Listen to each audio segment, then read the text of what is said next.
All right, and welcome back. And I'm Mark, and this is Realize the Self. And in today's episode, I wanted to examine the Egyptian mystery schools. I'm under the conclusion, based on the data and the research that I found from researching the book that I'll have published next month. Hopefully, February 22nd is the launch date.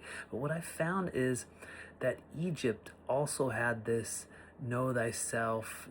They knew what the self was, they knew the secrets of the universe. And so let's dive into the Egyptian mystery schools and see what they say, if we could find any hints about self-realization and the self. And after visiting Egypt for about 3 times, I'm under the conclusion that they did know.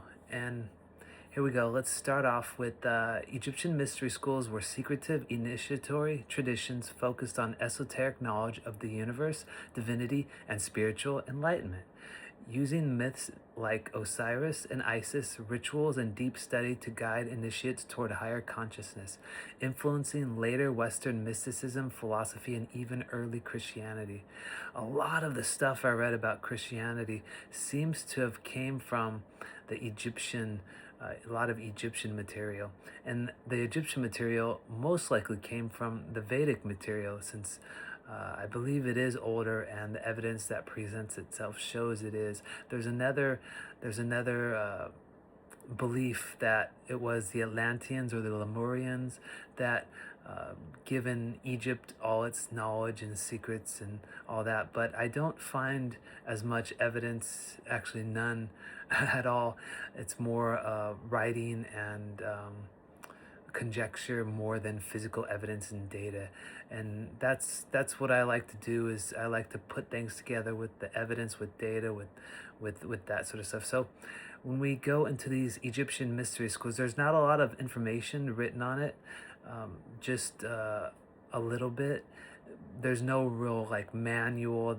There's a reason they were secret. And it makes a lot of sense. We're going to go over allegory of Plato's cave later on, and you'll see that this information had to be kept secret because the masses would kill people that disagreed or that showed something completely different than what mainstream society shows or believes in.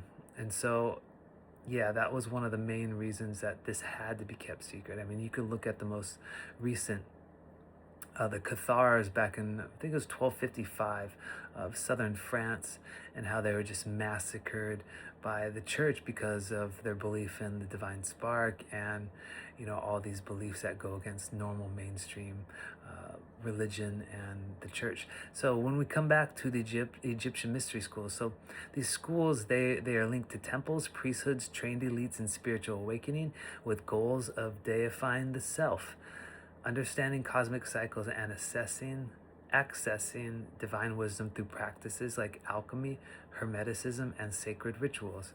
There's a bunch of core aspects. There's secrecy and initiation. Like I said, this stuff had to be kept secret. If it wasn't, this isn't for the normal masses. Membership was exclusive, requiring vows and arduous training to understand profound truths, which are they called gnosis, hidden from the public. Teaching focused on universal mysteries, death, rebirth cycles, the nature of the soul, and achieving godlike states through inner development. It's basically self-realization. The self is Atman, Atman is Brahman, Brahman is basically everything, God, everything, whatever you want to call it. Each religion has their own name for each of those. The methods they used in the Egyptian mystery schools, they employed divine myths such as Osiris and Isis, rituals, astrology, alchemy, sacred geometry, and study of text to raise consciousness. They also had dark rooms where they would stay in darkness for a long period of time. They would do chanting. I believe that's called Heka. Heka is the chanting, if I remember correctly. But they would use all these different methods. They would use purification rituals. All this stuff actually had a scientific foundational base to all this, and most notably through the brainwaves, through the slowing of the brainwaves. And so the goal for the Egyptian mystery schools was to achieve spiritual enlightenment, self-realization, immortality, and union with the divine, transforming the into a fully realized being, which they called Sahu. The influence, it was key to developing Greek philosophy, Plato, Pythagoras, Western esoteric traditions, and aspects of modern spirituality. The Greeks adopted basically their whole blueprint of spirituality and mysticism and their Greek mystery schools from, it looks like, Egypt. Egypt was just an extension. The Greek mystery schools were just an extension of the Egyptian mystery schools. When you examine all this, the gods, all these rituals, they were all very, very, very similar. And so we'll go into that into another video. Some of the key concepts and practices: Osiriaka, teachings related to Osiris, common to all mystery traditions. Temples at schools, sacred sites like those at Abydos or Saqqara served as portals for spiritual learning and connection. Remember, we learned that the possibility that I mentioned before, that a verse from the Bhagavad Gita, a Vedic, ancient Vedic, very important book, was found, rumored to be found on the Egyptian step pyramid of Saqqara, verse 22:2. And so the symbolism that they use symbols like the Jed pillar, the Ka, life force, and the flower of life to unlock wisdom. Legacy throughout the ancient. Through ancient, their teachings persist in modern esoteric groups, emphasizing inner wisdom and spiritual evolution, bringing ancient practices with contemporary wisdom. Now let's go into some of these schools, some of these ancient schools. We're going to go over, they're cited from classical, hermetic, and initiatory sources, along with some of these realizing the self techniques attributed to them. So we're going to go and examine some of these Greek, hermetic, and Neoplatonic traditions. So the first one will be the Temple of Heliopolis, the Iunu. The role of it was the Old Kingdom priesthood, center of cosmology and metaphysics. The core focus was Ma'at, which is cosmic order, truth, or balance. The solar consciousness, which is Ra or Atum. Techniques for self-realization in that one: contemplation of Ma'at, ethical self-purification through daily moral alignment. Sacred recitation, also called Heka, spoken formulas believed to awaken divine intelligence. That's the same as mantra. Mantra is actually the same as Heka. Solar meditation, visualization of consciousness rising with the sun, symbol of awakening. Geometry and cosmology study, understanding divine order through numbers and form. The aim was alignment of the individual soul with cosmic intelligence. And when we talk about the sacred recitation, or also the Heka, Sufis called it Dika. In Vedic terminology, in Sanskrit, it's called mantra. And that actually has a positive and profound effect on brain waves by slowing, causing a theta, an alpha brainwave state, as well as gamma. So there's a bunch of stuff, and when we combine theta with gamma, that's when you have those magical enlightened experiences. The second one would be the Temple of Memphis, the Ptah Mystery School, Ptah. And the role of that was intellectual and creative mystery center. The core focus was Ptah as divine mind and creative word, creation through thought and speech. The techniques were inner silence practices, mastery of thought before speech. And this is a core Vedic tenet, a core Vedic practice. It's a core practice in just about any place that is looking for the self. Aim is self-realization, is that inner silence. The self is that inner silence. It's the space in between each thought. That is you. That's the self. The techniques are also sacred craftsmanship, working stone, art or architecture, a spiritual discipline, mental concentration, holding divine concepts without distraction, realizing oneself. The main goal, or the goal was, the aim was realizing oneself as a conscious co-creator with the divine mind. And the third one, when you talk about sacred craftsmanship too, it reminds me of the monks creating that, was it a mandala? So they're really intensely focused, and that helps ground them in the present moment. And you could do this with anything to help ground yourself in the present moment. And it's also called a flow state. We're going to do another show on the flow state, and this is it's very interesting. You could use movement, you could use anything there's actually a formula for the flow state that we'll talk about later, but one of the key tenets is you could use movement, you could use exercise, you could use doing something to put yourself in a flow state, such as even cleaning the house, doing the dishes, anything that puts you in the present moment and you're completely focused and immersed on it, and you're out of your mind. Basically, you're not in the past, you're not in the present, you're not in the future, you're not in the past, you're in the present. The third mystery school would be at the Temple of Thebes, which is also called Wasat. The role of that was advanced initiatory center for the priests, kings, and high initiates. Remember, this stuff was for the priests, kings. This stuff was for the highly educated. This wasn't for the masses. This is very specific, because not everyone is allowed to realize the self in this world. As much as I want everyone to do it, this world is made, it's meant, it's built for those, actually a source of energy for those who do not realize the self, are a major source of energy for this place, theoretically, from the evidence that we examine and from ancient teachings and knowledge and stuff like that. So, the core focus of the Temple of Thebes was Amun, the hidden one, inner divinity, and transcendence of form. The techniques they used was darkness initiation, prolonged isolation in sealed chambers. This is so fascinating, because one of my favorite methods for self-realization is an isolation chamber, a float tank, where you're laying in 1,000 pounds of Epsom salt floating. And it's about a foot of water, the exact temperature as your body, and complete darkness. And what happens is your brain thinks it's asleep, and you reach these really slow brainwave states, and you're able to connect with the self, with that inner witness, with that inner observer, with that inner stillness, with that inner silence, much more effectively when that happens, when you basically can't feel your body. It's like you're floating in outer space, and it's one of the most effective processes, shortcuts. It's like meditation on steroids, basically. But these people knew about this years ago. Even the yogis in caves who spend years and years and years in complete, some, mostly darkness. Some would do periods of darkness, but they wouldn't do years generally in complete darkness. That doesn't make sense. They may do like a week or 40 days or something like that in absolute complete darkness. Even today, there's darkness retreats. Montauk Chi is one of the most popular ones, but there's more and more coming up every year. Throughout the years.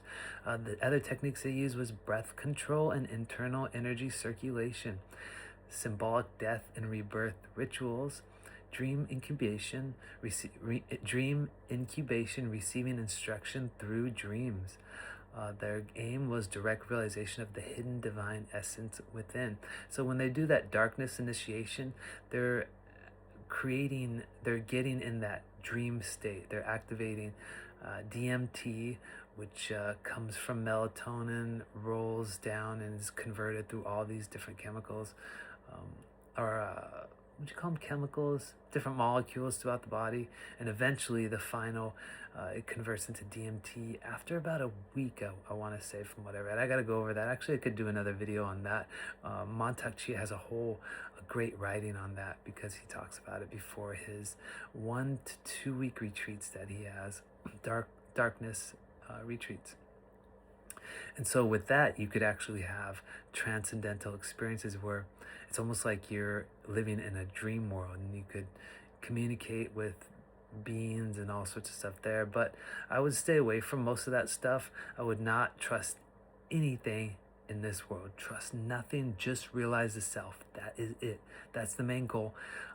There's people out there that want you to communicate with angels, with these channeled beings, with they want you to get in touch with your Akashic records, and now all that's nonsense. All that's just, who cares? What's the point of that? This is a dream world. You want to transcend this world by realizing the self. That's the main goal, the main tenet of my channel, of this platform, is to realize the self, no matter just forget everything else, just realize the self. And then once you realize the self, see if you want to do anything of that and experiment. The key is, though, if you don't realize the self, and let's say you die tomorrow, then you're going to have to do this whole thing over again, come back to earth, and hope you find this knowledge or information from someone, hopefully. And then so we go to number 4 mystery schools at Abydos. They had the Osirian mysteries from Osiris. The role was death, resurrection, immortality rites. Core focus was Osiris as an archetype of the eternal soul, afterlife consciousness while living. The techniques were ritual, reenactment of death, visualization of the duat or the inner worlds, judgment of the heart, meditation, mantric recitation from the pyramid or coffin texts. And their aim was conscious immortality and mastery beyond death. Number 5 would be the Isis mystery temples in Philae and Sais. Not really savvy on Egyptian and some Sanskrit, so if I mispronounce these, please forgive me. And yeah, the role of that Isis mystery temple was sacred feminine wisdom and healing. The core focus was divine intuition, sacred sexuality, non-hedonistic. The techniques were chanting and tonal vibration, ritual, fasting, and lunar observance, sacred union rites, symbolic, not public, healing through sound and touch. The aim was awakening intuitive gnosis and unity through love, wisdom. Sounds like a Sufis. Their main focus was love as a method or a means to gnosis. And the self is infinite love. It feels like infinite love. In Sanskrit, they call it Satchit Ananda. Ananda means bliss, but it's referring to this overall feeling of love. It's not when you love someone, that's not love. Love is this feeling, it's the self. That's what love is. You could see it in another, and that's just a reflection of you, the love. Because we're all essentially love. Number 6 would be the Hermetic schools of Thoth and the Jehuti tradition, Djehuti, later systemized into Greco and Egyptian Alexandria. Their core focus was gnosis, direct knowing, as above, so below. Some of the techniques they used was mental transmutation, symbol meditation, astral ascent practices, sacred writing, and hieroglyph contemplation. Their aim was knowing oneself as divine intelligence embodied. And so, yeah, those were all the different Egyptian mystery schools. And Egyptian self-realization was not ego enhancement, but becoming Ak, a luminous, effective, awakened being, conscious in life, death, and beyond. This is one of the earliest documented non-dual spiritual systems in human history, according to the data on the computer. But we know that the Vedic teachings actually supersede this Egyptian teachings. And so we could go a little bit further and talk about some of the pyramid texts that were translated.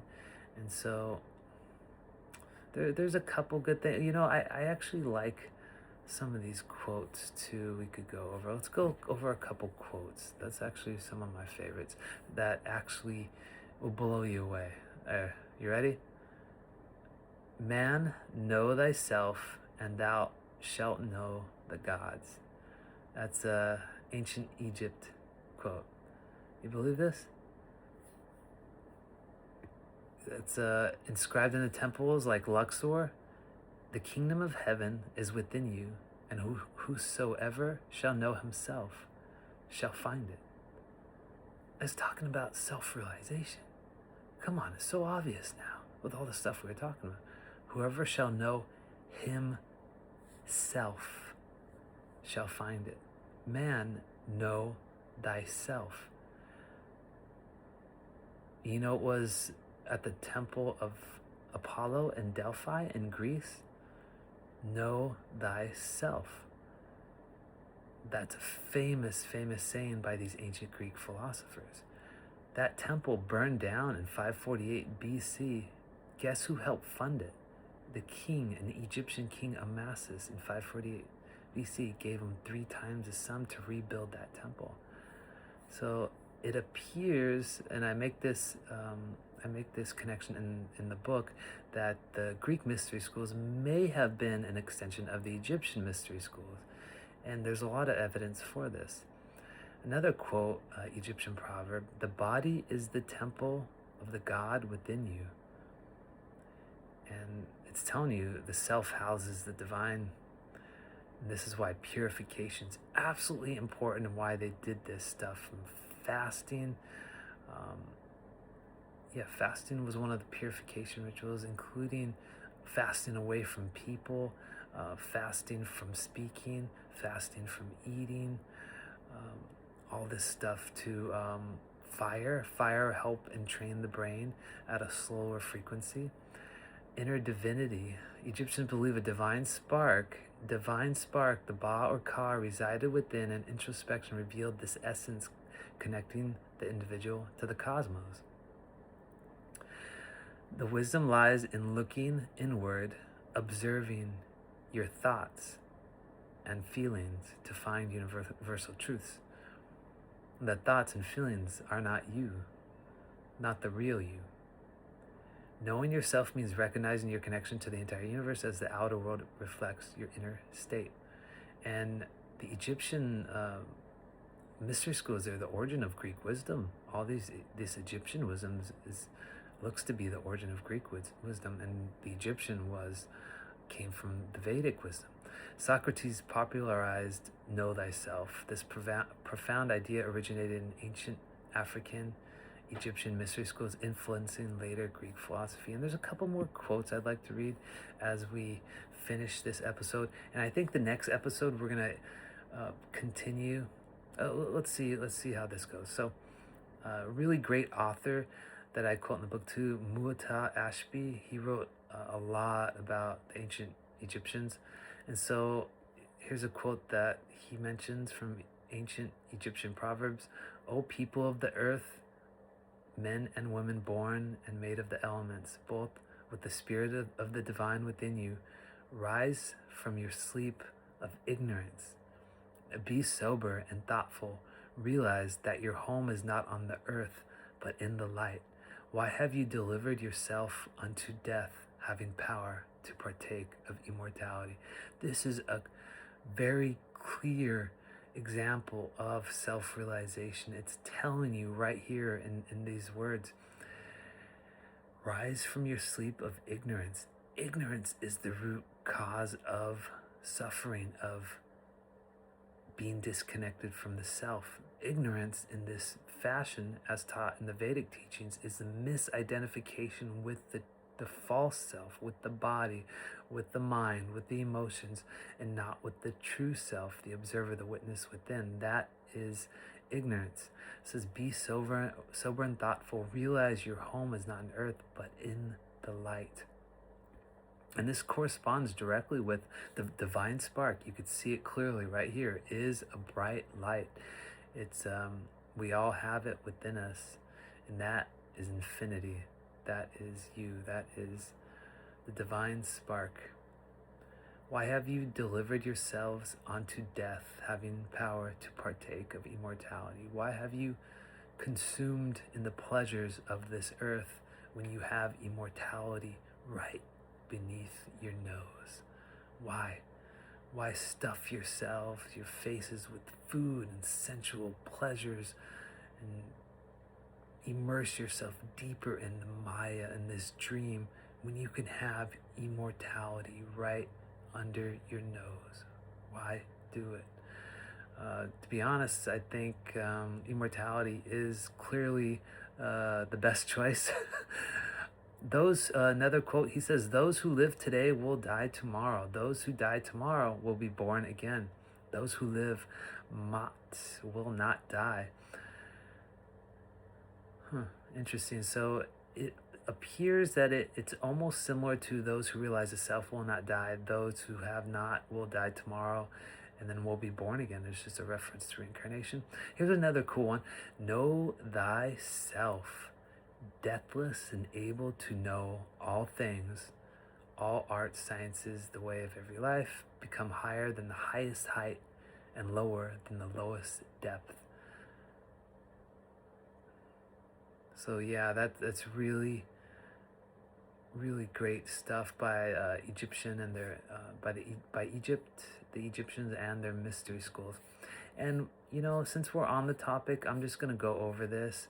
I talk about something really fascinating um, in the book, which I found, and even in Egypt, there's something called Smai Tawi, which is often interpreted as know thyself, but literally means the unification of two lands, Upper Egypt and Lower Egypt.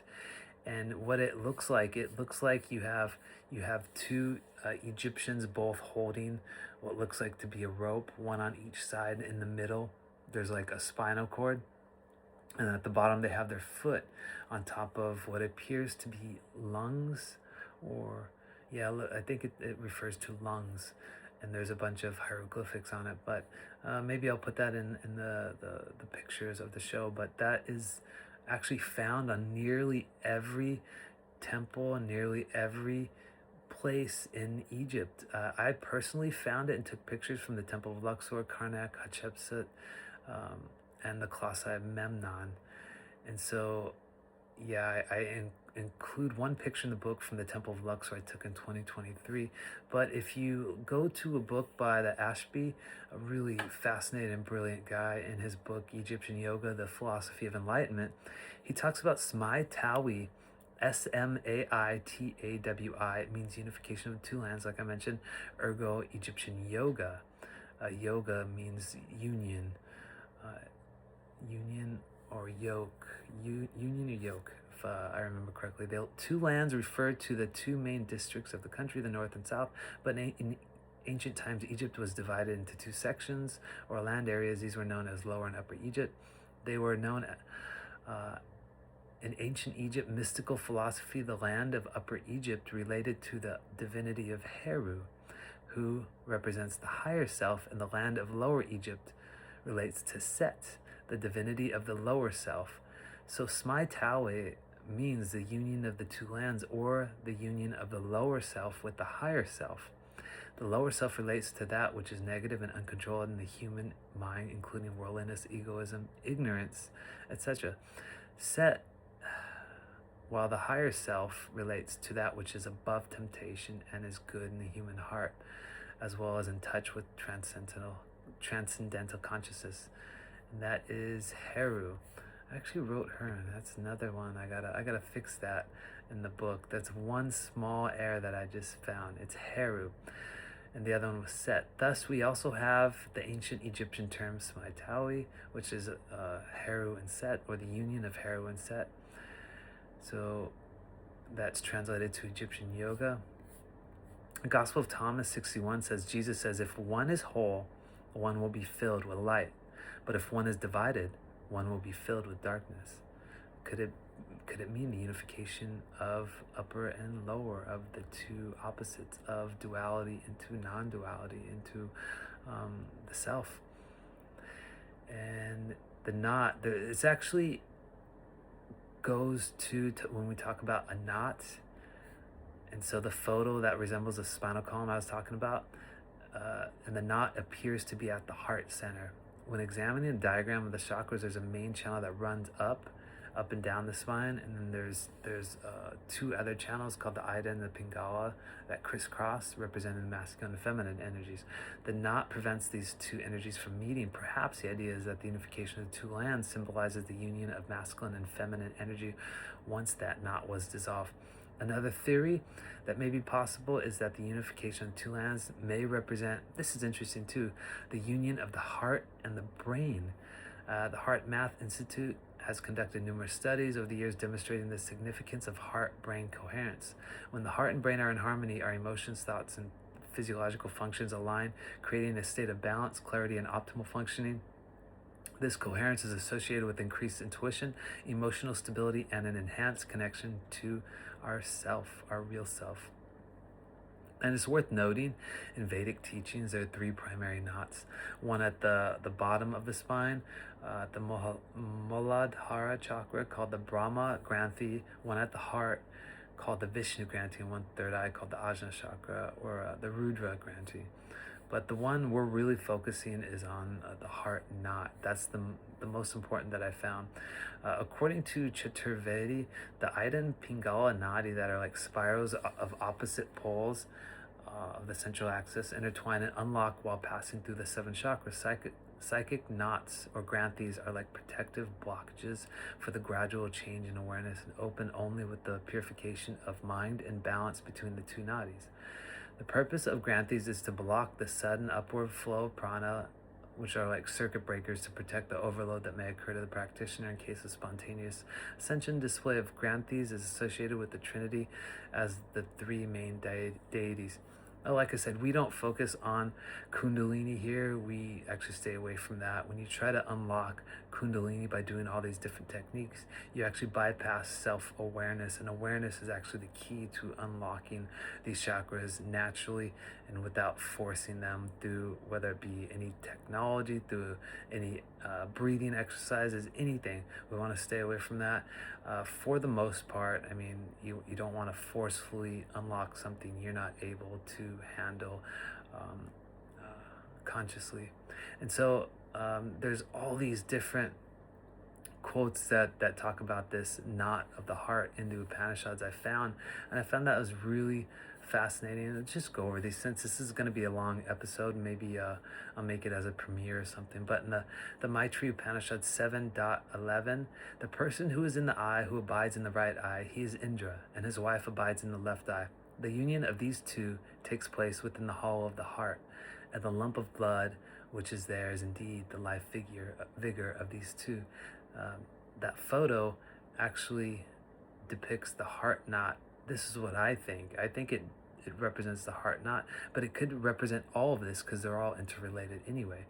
And so the heart knot keeps the self imprisoned. This lays at this is where the self is, at the heart. It's right here. So this comes from many different Vedic Upanishad texts. There's tons that talk about this, the hot knot of the heart. The Mundaka, the Katha, the Mundukya, and the Chandogya Upanishad all talk about this. From, for example, the Mundaka Upanishad 2.1.10, the person himself is all this, work, austerity, and Brahma beyond death. He who knows that which is set in the secret place, which they call the Guha, the cave of the heart. Here, he on earth, O beloved, cuts asunder the knot of ignorance. From the same Upanishad, Mundaka 2.2.9, the knot of the heart is cut. All doubts are dispelled, and the deeds terminate when he is seen, the higher and the lower. There we go, a reference for the higher and the lower, the unification of the two lands. This is the secret knowledge that they kept secret, the Egyptian mystery schools. Katha Upanishad 2.3.14 through 16. Here's 2.3.14. When all desires that dwell within the human heart are cast away, then a mortal becomes immortal, and even here he attaineth the Brahman, or the self-realization. 2.3.15. When all the knots that fetter here the heart are cut asunder, then the mortal becomes immortal. Thus far is the teachings. 2.3.16. 101 are the nadis of the heart. One of them leads to the crown of the head. Going upward through that, one becomes immortal. The others serve for going in various directions. And that I'll talk about at another time. More specifically, self-realization, the self leaves the body through one of the nadis that exits through the crown of the head, and you go to the sun rather than to the moon. I believe that spot's called the Brahma Randa. We'll talk about that later. There's 10 different exit points according to, I want to say Tibetan, the Tibetan Buddhist, Tibetan Buddhist. But we'll go over that a little bit later. I have a whole diagram that I had made up for that. We're going to go the Mundukya Upanishad 3.2.9. He, verily, who knows the Supreme Brahman becomes Brahman himself. The self who knows the self becomes himself. In his family, no one who does not know Brahman will be born. He crosses over sorrow. He crosses over sins. Liberated from the knots of the secret place of the heart, he becomes immortal. Remember, Brahman is the self. Brahman is Atman. Atman is Brahman. It's all talking about the same, the self, the divine spark. Chandogya Upanishad 7.26.2, when memory remains firm, there is a release from the knots of the heart. To such a one has his stains wiped away. The venerable Sanat Kumara shows him the further shore of darkness. And so there's so many more references to the hearts. You could find these online or in the Upanishads. There's different websites that talk about this. And so, yeah, that's enough for the heart for now. I think this video is long enough. There's actually one more quote I wanted to see if I could find it real quick. But thank you guys for being here and spending so much time with me. We'll go over some of this other stuff. Okay, one last one. The Mundaku Upanishad, verse 2.2.8. When he that is both high and low is seen, the knot of the heart is untied. All doubts are solved, and all his karma is consumed. And I will add, reincarnation is no more. And with that, thank you for being here. See you on the next one.